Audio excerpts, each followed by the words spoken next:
une façon rapide de voir une réaction de la part de tous vos élèves en un seul coup d'œil ou d'obtenir une rétroaction ou de savoir comment ils vont le matin, tout simplement, lors de votre routine, ce serait de leur demander de vous montrer leur écran de iPad et d'avoir préalablement préparé avec eux ou pour eux un document sur lequel vous allez pouvoir afficher des émotions.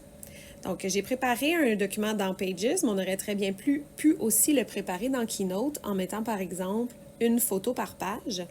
Mais ce que je vous propose là, c'est un tout petit peu différent. C'est dans ce que vous pouvez ajouter ici là, au niveau de l'audiovisuel. Vous pourriez utiliser une galerie d'images et la mettre presque en plein écran, voilà. Avec le petit plus ici, vous allez pouvoir ajouter plein de photos et ensuite les faire défiler.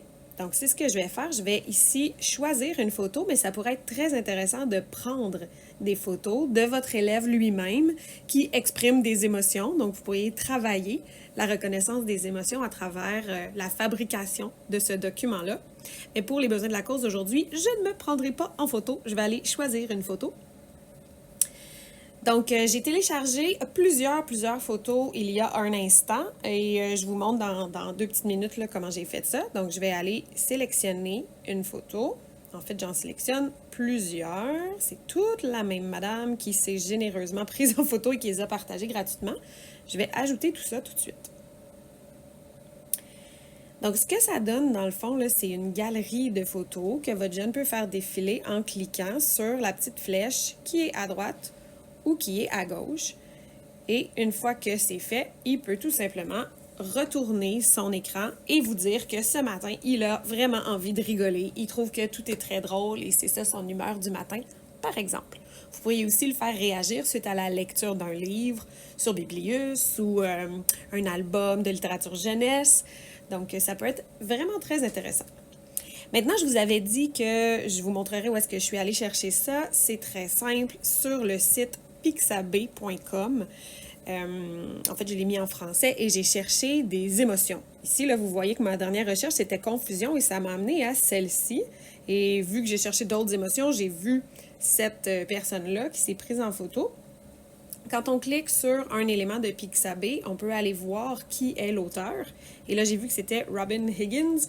J'ai cliqué dessus en me disant « Oh, peut-être que cette personne-là en a beaucoup d'autres. » Et effectivement, là, si on fait défiler la page, il y en a plusieurs. Donc, par exemple, je voudrais cette photo-là. Je clique pour l'agrandir. Et là, en maintenant mon doigt sur la photo, je vais avoir l'option de l'enregistrer dans mes photos. Et c'est ce que j'ai fait pour aller sélectionner toutes les photos. L'autre option que je vous avais dite tout à l'heure, ce serait d'utiliser le Keynote. Donc, je vais aller vous le montrer. Et de mettre une photo par page. Si jamais vos jeunes ont des difficultés à cliquer sur le tout petit bouton, je sais que c'est un petit peu difficile, là, la petite flèche, donc ça peut être intéressant d'avoir une page par photo et de simplement les faire défiler. Là, je vais choisir blanc de base pour les besoins de la cause. Et je vais supprimer tous les blocs. Ça aussi, vous pourriez le faire avec vos jeunes.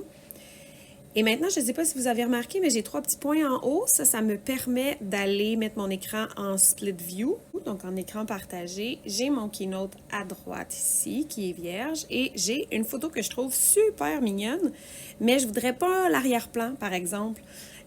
Souvent, les photos avec les personnes ont des arrière-plans et ça peut peut-être être mélangeant. Donc, il y a une option qui est super intéressante ici, quand on fait un clic droit et qu'on descend complètement, il y a copier le sujet en bas directement. Donc, c'est ce que je vais faire. J'appuie dessus et là, je m'en viens à droite, juste cliquer n'importe où dans mon Keynote pour sélectionner coller. Et là, vous allez voir que l'arrière-plan va avoir disparu. Donc, ça peut être vraiment bien de créer comme ça le focus sur seulement les personnages dans l'illustration. Et ensuite, ici, si vous voulez faire d'autres pages, vous pouvez très bien ajouter une diapositive avec le plus. Et vous pourriez continuer à mettre des personnages comme ça à toutes vos pages. Je vais déplacer pour qu'on le voit. Et votre jeune aurait juste à cliquer à gauche sur la diapositive qui représente le mieux son émotion.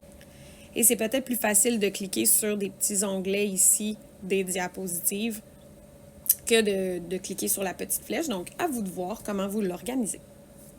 Voilà, j'espère que ça vous sera utile.